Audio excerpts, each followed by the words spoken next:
not enjoying it, but there's not much you can do about it. You plow, wind's coming along, snow's coming along, and you look back, you think the plow wasn't there, but it's an ongoing effort. It's going to continue to go until the wind subsides and the snow. River Grove 13. As somebody reported at 73rd and Stony Island to the Weather Service, an unbelievable 20 inches of snow. So now what are we going to be getting? We'll look for blowing and drifting snow advisory to continue. With upcoming changes in the storm pattern, both city and IDOT crews are prepared for the long haul. The wind's supposed to come up at midnight again, which means more blowing and drifting. That's why we're really going to try to knock some of this stuff out before the wind comes up. Expressways remain snow-covered but passable, although the only safe way to travel is at a greatly reduced speed and a highly increased following distance. IDOT crews have been working round the clock, keeping over 300 snow plows and trucks on the expressways. Salt usage thus far has been minimal. With this much snow and wind, it's pretty much ineffective. And once the snow stops and crews can completely clear the roads, salt trucks will be out in full force to keep a handle on any icing situations. That's ABC 7's Roz Varon reporting. The worst snowstorm in 2 decades nearly paralyzed the city. And unless you're from near the Arctic Circle, being outside today was absolutely miserable. It's pretty rough out here for us. It really is. What's the worst part about this? The wind, and the snow just blowing all in your face. I could take the snow, but without the wind. You can't keep up. You just got to keep moving. You can't keep up with this. Something happens every day. How long have you been doing it? How many times? Just relentless. Quite a few. Snow was falling at a rate of 1 to 2 inches an hour, but that was just one feature of this blizzard. What really made this storm so incredible was the amount of blowing and drifting snow we saw. In some places, the snow had drifted completely off, but in other places, the snow was more than waist deep. As quickly as crews would plow the snow, within minutes the snow would drift right back. Matter of fact, the visibility was so bad that Lakeshore Drive was closed for the entire day.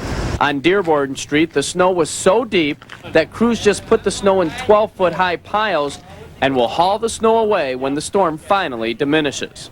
Phil Schwartz, ABC 7 News. Blowers and sleds. And we'll see if the big storm is stopping Saturday night activities. A bit later, a massive traffic pileup just north of Chicago. It's all ahead when our coverage of the blizzard of '99 continues.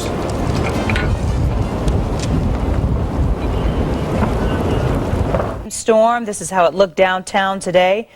The storm first hit the St. Louis area yesterday, causing traffic problems and tie-ups at the St. Louis airport.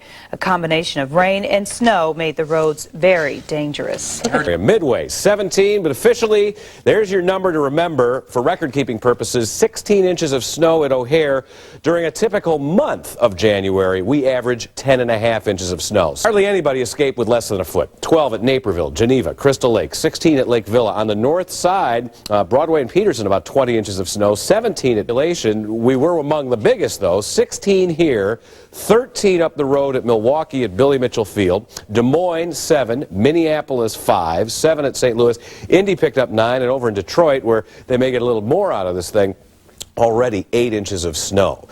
Behind, a lot of you like the snow, but this was enough. Some light snow tonight, windy and cold. We'll have blowing and drifting snow. Remember, that advisory will continue through tomorrow. Our low will be 20, so not a big drop in temperatures, but the winds are going to really start howling again, and we can only hope that that doesn't cause any power outages. Keep the fingers crossed. That could be a problem. Very windy tomorrow. Some light snow showers. A high of 23 degrees, but during the afternoon, temperatures are going to be falling. And with these winds that could be peaking around 40 miles an hour, look for wind chills in the minus 15 to minus 30 range. These are not lows. These are high temperatures for the next 5 days. But first, the sports news of the day. Well, the blizzard of 99 has certainly taken its toll on the roads and on the sports schedule. Basketball teams can't get in or out of town, and fans are obviously better off not even trying to get to the stadium. So all of the local schools have canceled their Saturday games, and some have already been rescheduled. The DePaul-Houston game, slated for 4 at the Rosemont Horizon, has been rescheduled for tomorrow at noon at Alumni. Early, Jason Perez with the steal and lay-in. Shockers up 16-8. They lead by as many as 10. L.D. Murdoch brings Illinois State back, though. Great reverse lay-in. Redbirds within 5 at the half. In the second half, it's Murdoch again. Shows his range from the outside as well. Knocks down the three-pointer. ISU takes the 50-48 lead, but the Shockers are appropriately named, as it turns out. Wichita State pulls away. Perez finishes with 10 rather. Illinois State loses to Wichita for the first time in 11 games. 72-67 the final. Some other state scores from... And we had anywhere from 8 to 15 inches of snow on the ground left over from December. It had compressed there when that 79 blizzard hit. 67, again, a little different story because we hadn't had quite as much moisture up to that point. You see the time lapse there. We had some high clouds coming in today. The milky white here is for the most part bitterly cold air that will wend its way into Florida tonight. This is a 60-hour time lapse, so there goes the big storm swirling off. And here comes the little Alberta Clipper type disturbance that may bring us some light flurries late tomorrow night and early in the day Wednesday, and more early because they were real events. Look at the snow and the way the lake effect enhanced it. From northern Lake County through Cook County all the way west to O'Hare, more than 20 inches of snow down. That roaring easterly wind whose waves were buffered a bit by all the ice that had formed along the shoreline. That prevented some of the flooding that might otherwise have occurred. Also added about 6 inches. The lake moisture did to that snow. Nothing compared to what we've seen. I mean, this will be just a dusting to maybe a half an inch. Later in the week, a more substantial system as Arctic air comes in, and we've got models all over the place on that one. So that's something we'll have to study and have more on tonight at 9 o'clock. Well, bitterly cold and windy today with some clouds mixing with the sunshine later this afternoon. Could produce a couple of flurries. At these temperatures, these just kind of float in the air. They're what are called ice crystals more than real definitive falling flurries. Mainly clear, bitterly cold later tonight. Wind chills 30 to 40 below as air temperatures drop to -6 to -16. Sun, but some increasing clouds tomorrow later in the day, and light snow late tomorrow night. High of 15 tomorrow.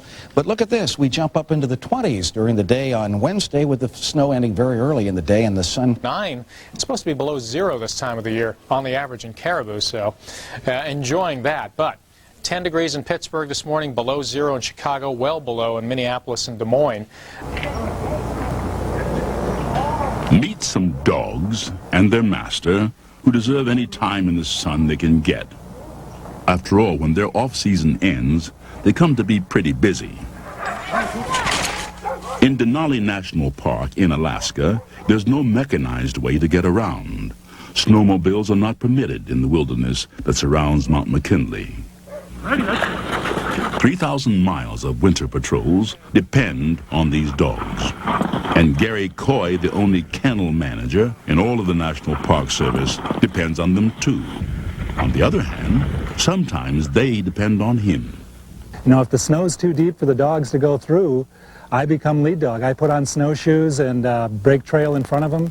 And there's times when you're going straight into a wind and snowshoeing, you can barely see, it's really cold, and you look behind you and the trail's blown away just as soon as you put it in. Every dog has its day. Here in the north, the day of the dog has been going on now for thousands of years. It is not over yet. By the way, do you know how to punish a sled dog?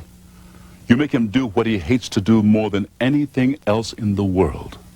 You make him stop, after which, to reward him, you let him run some more.